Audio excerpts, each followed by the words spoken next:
Good morning and welcome to BloombergQuint, India's first digital live streaming business news service. I'm Neeraj Shah and you're watching Indian Open. Let's go straight to the headlines. The Dow records its biggest single-day fall after the US authorities extend testing for the coronavirus outbreak. Asian markets open at least 2 percentage points lower. Crude continues to trade at a one-year low. Investors flock to safe havens like gold with the precious metal trading at 7-year highs. Experts believe that there is room on the upside. Economists expect India's GDP to recover marginally in the third quarter. The numbers come out later this evening.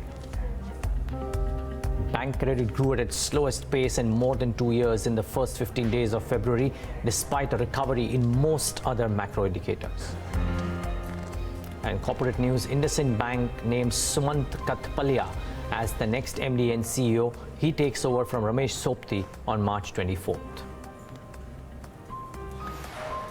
Well, the trade set up for the day, and really, I don't think I need to paint it out that the color is red. It is red across the screen, across indices, in most cases across asset classes as well, save for the safe havens like gold. Even Bitcoin is corrected, by the way. But just look at equity markets, because that's something that we can kind of talk about with some degree of information and confidence. Look at the kind of meltdown that we saw in the markets in trade yesterday, and mind you, they were gyrating when we at about 10:30, 11 p.m. the US markets were gyrating between down 2.5 to 1.5, and there was some belief in the markets that maybe we'll recover. But this was the worst single-day fall in a really long time for the US markets, and by virtue of this, and by virtue of the 6-day fall that we've seen, it's taken the S&P 500 6 days to drop from record highs to below to a 10% correction, which is essentially the corrective territory, and below the 200-day moving average. And that slide shows you, right? It just crashed through or sliced through all of the key supports. And now we are really looking at being in some uncharted territory because of the pace of the fall that we've seen. It was the worst week since 2008 as well for the US markets. Look at that chart, and that tells you the red bar at the left-hand side of your screen dates back all the way to 2008. We saw this last in 2008. I know a lot of you who are viewing this might not have been in the markets at that point of time. That was terrible. This is just too quick compared to what we've seen in the past, and that's the problem. And mind you, the Asian markets are not bereft of this, so there is some bit of correction out there. Almost all Asian markets that you see, whichever is trading, whatever we show or we don't show, Kospi, Australia, whichever Asian screen you pick up is trading with gashes in today's session. Shanghai and Hang Seng about 2% and 1.9% lower, and the SGX Nifty 2 indicates a start, which is in the green, which is in the red. Arvind Sanger of Geosphere Capital joins in right now from New York. Arvind, really appreciate you staying up this late and talking to us. Good evening to you, but it's not turning out to be a good evening. The question is, Arvind, we haven't quite handled such ferocity in the fall in a long time. Dips have been bought into. This seems slightly different, doesn't it? Yes, it clearly is such an unknown and unknowable situation. And given what we've seen so far, the risk is that you're going to see, now you're seeing it obviously in Italy, you're seeing it in South Korea, you're seeing it in Japan, and you're probably going to get it in Germany, and it's probably coming to the US, and you're going to see major economic activity impairment as people stop traveling, people stop eating out, people stop going to work, all these kind of things that are going to come. We don't have any roadmap to figure out how much of an effect it'll have, but clearly it looks like first quarter and second quarter are going to be at risk till we get some abatement in the ferocity of this spread. And obviously, as the winter weather recedes, there's some hope and expectation that this is, a strain eventually of a type of flu virus, which should start to, the worst effects should start to abate. But before we can look to the other side, we have the risk that this could tip major economies in the world into a recession. And frankly, with the U.S. election coming up, one of the strongest suits of President Trump has been a strong economy. So it raises questions about the outlook for the election. So there's a lot of things at play here which are causing investors to take risk off. Yeah, no wonder. And Arvind, just wondering, would you reckon that thus far what we've seen is the risk of money pulling out from key asset classes and key markets?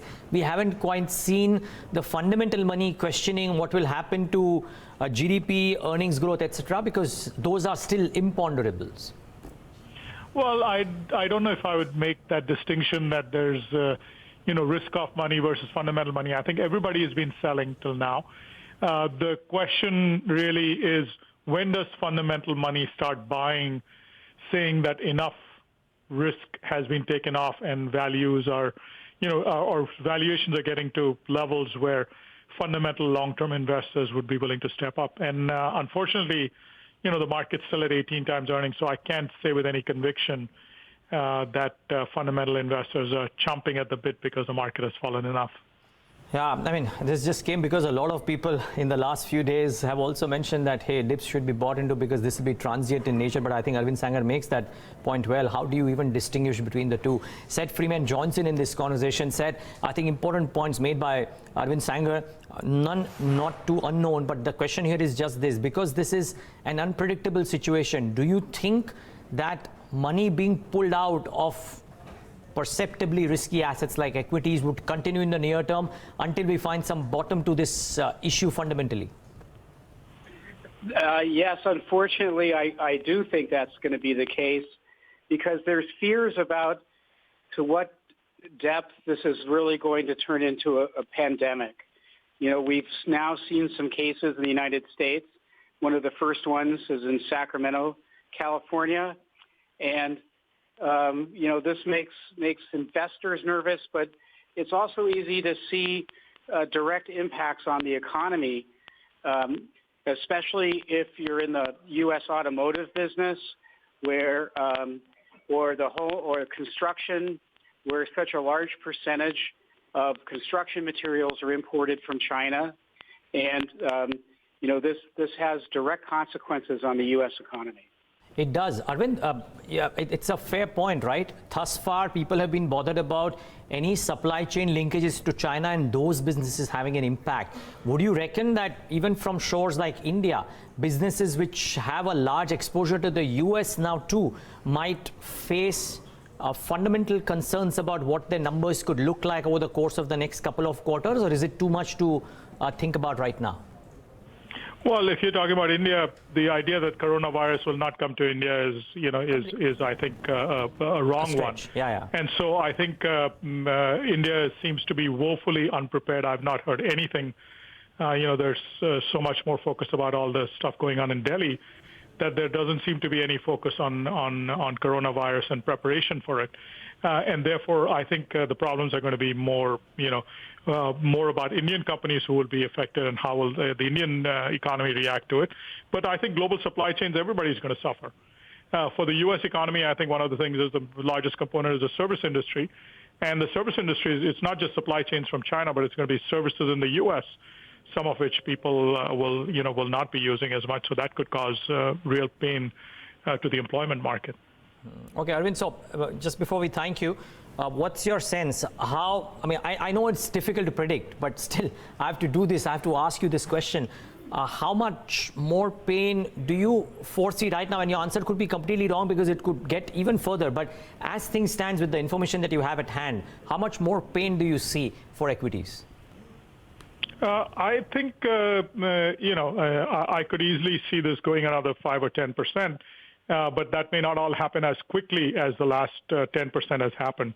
I think this may spread out for a while till we get a better sense of what's happening. So I certainly wouldn't say this is time to jump in with both feet and start bottom fishing. Okay, that sounds wise. Arvind Sanger, thanks so much for joining us and giving us that perspective.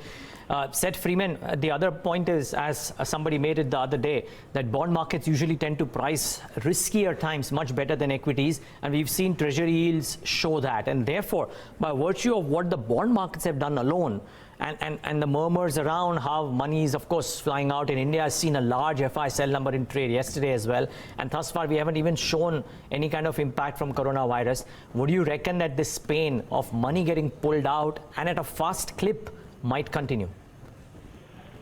Yeah, when you have negative money flows from emerging markets, it really affects because of the smaller floats and liquidity, it's going to have a greater effect on emerging markets and India. You know, one of the problems is that is actually the growth of index stocks. So if someone is selling an emerging markets index, and part of it is they're getting out of because of China or whatever, it impacts the allocation of Indian stocks, for example, to that index. But in the near term, you know, I can see this getting significantly worse over the next few weeks just because of the unknowns. And as you mentioned, you know, if it begins to break out in India, you have, you know, such high concentrated populations that it could spread very easily. One certainly hopes that doesn't happen. I mean, I'm not just saying this as an Indian. Yeah, I'm just saying this from a perspective of the human cause. And you're right, the concentration of population might make it a difficult piece. But thus far, touch wood, India has not seen any major cases. One final question, Seth Freeman. Then, what about the ancillary hits to commodities or the ancillary benefits to commodities like gold? How do you see that shaping up? Because gold is at highs, crude is at multi-quarter lows. What happens to both of these? Well, gold's a safe haven. Treasury bonds are a safe haven. And so that's where investors are going to be looking. Certainly, stocks that are involved in tourism, transportation are going to really suffer. But, you know, one risk here is to what extent this negative sentiment sort of snowballs and pushes the market further down because of triggers and so forth. And that I think is a real risk if we continue to see drops, sharp drops. Yeah, let's wait and watch how sharp they are today as well, and then take a call. Seth Freeman, take a moment to thank you for joining in today and giving us your perspective. Thank you. Really appreciate your time. It's not looking all that great for the markets. Mind you, just very quickly, even on our markets front, we've spoken about world markets and the opinion, but keep in mind, I mean, the Nifty's fallen below the 200-day moving average. It's below the budget day lows, and therefore, by virtue of doing all of this, it's below some key support levels any which ways. And if you look at the open option distribution chart and see the quantum of open positions at those levels, 11,600, 11,700 odd, even 11,500, you can actually see some of these getting cut very, very easily, slicing through today, and therefore that pressure might actually exacerbate the pain in the markets in the session, in the opening few trades, opening couple of hours today. So you've got to keep that at the back of your mind. And FIs are not coming to your rescue. Yes, DIs may put in equal money, but the ferocity of the money moving out is just too scary. 3,100 crores in yesterday's session as well. This week, by the way, just one statistic before I take you to first word headlines. This week, provisionally, we have seen FI outflows of 9,900 crores already in 4 days, which will be the worst number since, I think, 2017. That's the extent of the money outflow from India as well. Let's wait and watch if this settles down or does this continue. There's no point talking about stocks, frankly. It just looks like it'll all start off lower. I mean, there's an IndusInd Bank and a few others in news, but we'll talk about them a bit later on. Right now, let's tell you what's lined up on First Word today. Former RBI Governor Raghuram Rajan talks about the fallout of coronavirus and how economies will now be prompted to turn more protectionist. Pallavi then tells us why economists expect India's GDP or India's growth rate to improve in the third quarter. But automakers may still be staring down the barrel. Yash takes us to the BloombergQuint Auto Dealer Survey, and we wrap it up with Shefali talking about the new areas of stress highlighted by Macquarie in its latest report. Governments should first fight the virus and worry about stimulus later, according to Raghuram Rajan. The former RBI governor, who was speaking to Bloomberg News, says that coronavirus will also prompt countries to turn more protectionist in the near future. Listen in. Certainly will be a legacy in the sense of businesses rethinking their long supply chains, because today, with these global supply chains, which were focused on maximizing efficiency, it's also subject to risks in the weakest link. If it is disrupted anywhere, the entire supply chain is held ransom. And companies are going to start rethinking that. Should we actually have these really spread out global supply chains, or should we bring them back closer home? And how much diversification should we have? Should we have multiple production sites across the world rather than have them focused primarily in Asia? So I think we'll see a lot of rethinking on this. Coming on the backs of the trade disruption, now we have this. I think globalization in production is going to be hit quite badly. Does that sound like a good thing to you for future prospects for global growth if we do see sentiment sort of trending towards a reversal of globalization of trade? No, I think that it is going to be problematic, just primarily in terms of productivity. Earlier you produced in the country where it was easiest to produce. Now you're going to produce nearer the markets regardless of the cost of production. Undoubtedly, that's going to increase the cost of production. But it's also going to make it less, in countries' incentives to keep borders open. And the trend towards protectionism that has been rising over the last few years, I think can only get stronger when countries have less incentive to maintain these global supply chains. So no, this is definitely a strike against globalization. We were just talking to our reporter previously about a piece out on the Bloomberg about this time it's different. We hear this so often, but this time it does feel different, right? This is an event where analysts and investors and economists are having to scramble to model around things like infection rates and dislocation of supply chains and demand and everything else like quarantine and trade restrictions and social discontent and political issues all wrapped up into this coronavirus outbreak. Is this something that central banks that have been so used to rushing to the rescue since the global financial crisis, is this kind of thing something they can fix? No, it's not easily fixed. First, it's both a shock to demand because people are staying at home, people aren't buying, but also it's a shock to supply because the supply chains aren't working. There's not that much that central banks can do to supply. And as far as demand goes, I mean, the single biggest tool that they have, the interest rate policy, is largely played out in parts of the world. Japan doesn't really have it, and neither does Europe. They've gone negative, but there's not much more room to go further negative. And so at this point, they have tools like resuming quantitative easing in a bigger way, but these have only modest effectiveness. So at this point, central banks can say we will act when the time comes.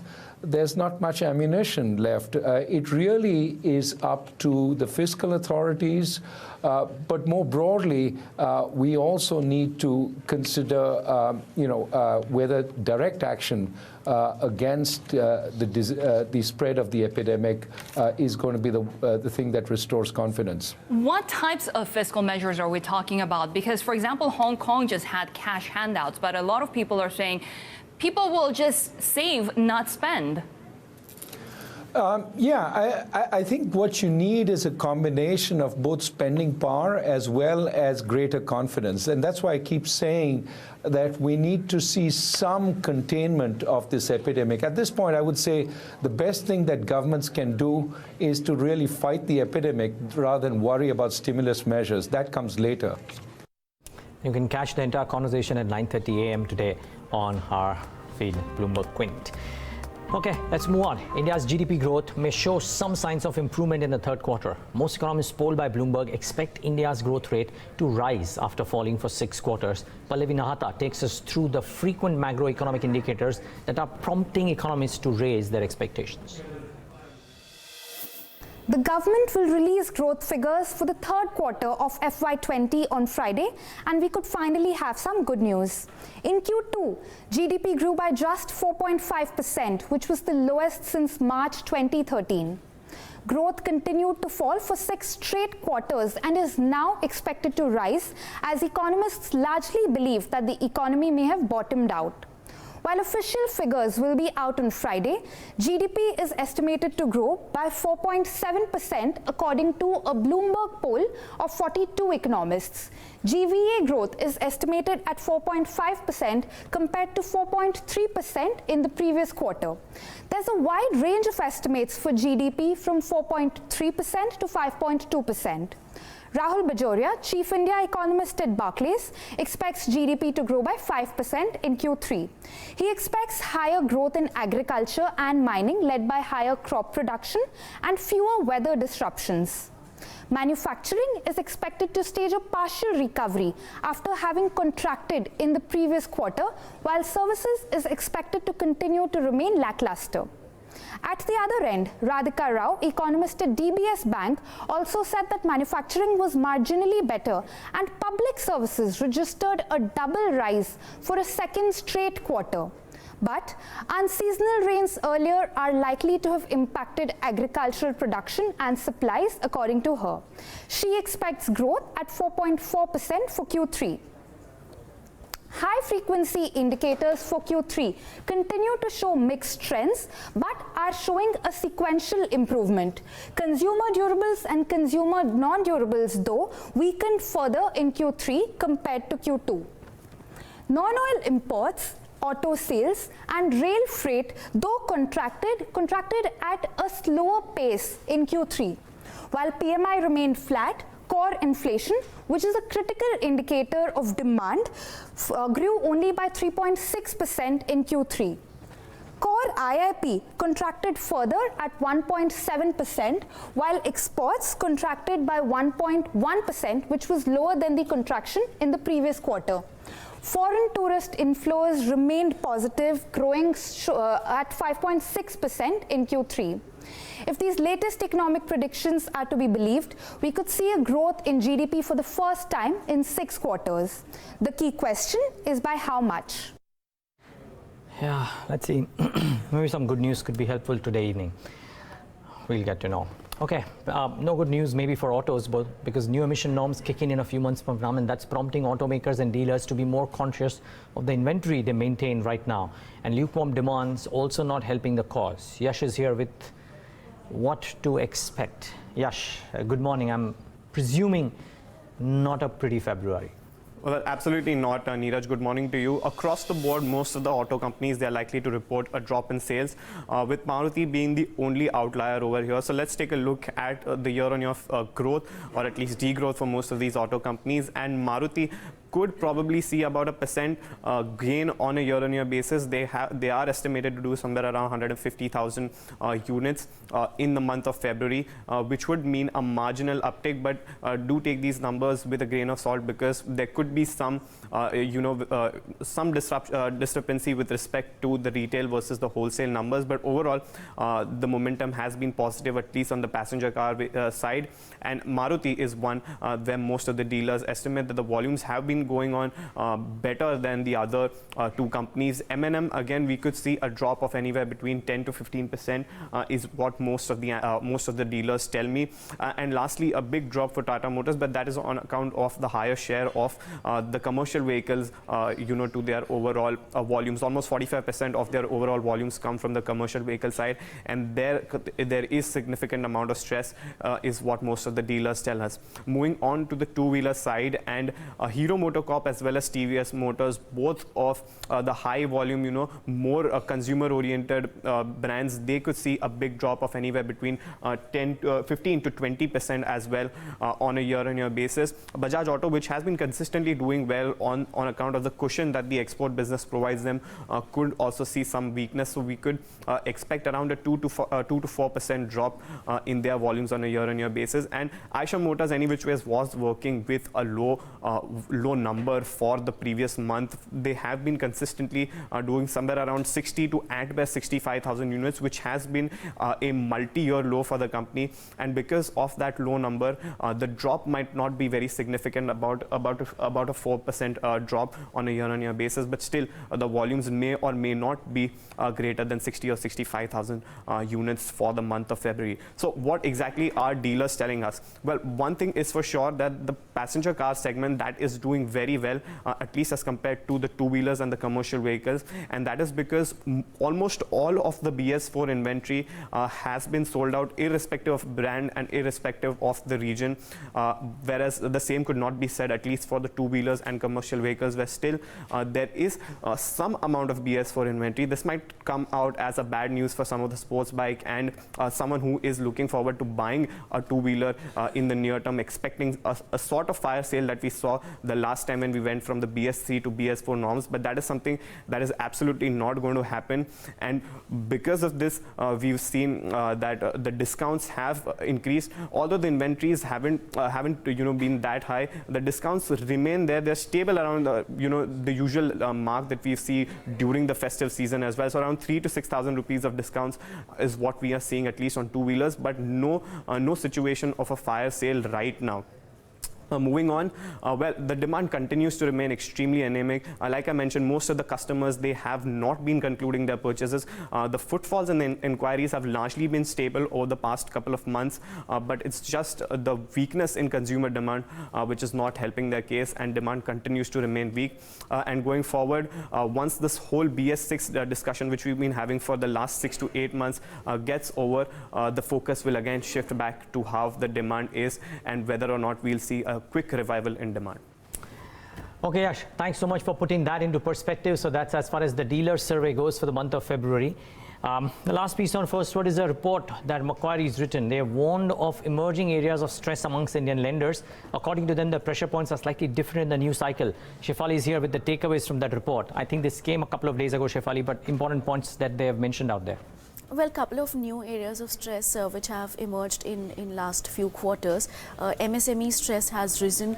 Agriculture is always a problem. Every few quarters, every few years, we see that problem emerging because of the farm loan waivers, etc. So that is also a new area of concern at this point in time. Commercial vehicles, because of the slowdown, real estate and telecom is the newest to the list. And telecom, the worries are exacerbated after Supreme Court verdict on AGR dues. So that is a big worry point at this point in time. And Mudra scheme, the non-performing loans for PSU banks are at an alarming level. That's what the Macquarie is saying in their report. In fact, they are saying that in FY19, the Mudra NPAs have gone up to 2.86% in FY19 from 2.52 in FY18. So that is again an area of concern coming in. And now that the limit under the Mudra scheme has also been hiked, so that may increase the asset quality issues even further. And as far as the CV cycle is concerned, that they're saying that that's more cyclical in nature, that's structural. But agriculture is something that is certainly structural in nature. And MSME is a new issue since last few quarters that has emerged. Even MSMEs over last couple of years, that also keeps coming in every few years. So right now, in last few quarters, the stress has risen according to them. And so they are putting out an estimate that for system-wide NPAs, that's expected to go up by about 9.9% by September 2020 versus 9.3% in September 19. So a jump of almost 60 basis points.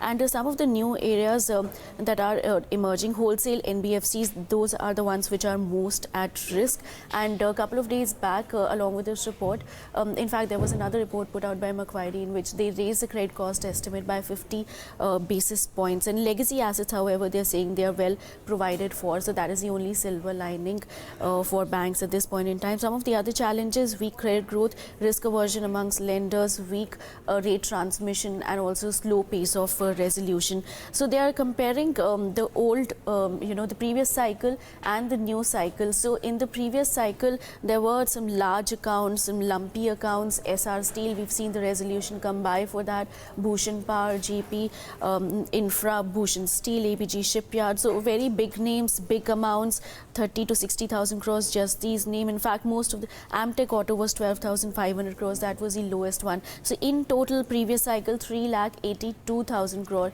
And in the new cycle, we've seen names emerge like, Sri Infra Group, which is the highest, 34,000 crores, and Syntex, 1,8,900, Sequator, which is a promoter entity for Piramal, if I remember that correctly, that's 16,000 crores. Coffee Day Group, that's 8,000 crores. So the names are, the amounts for all these accounts is much, much lesser. Cox and Kings, 4,100 crores. In total, about 76,800 crores. So that's way lesser than what we had in the previous cycle. But having said that, these names are still the ones which have come to the forefront. So we don't know if there are more skeletons which are out there, lying out there to come out. But as of now, the stress seems much, much lesser.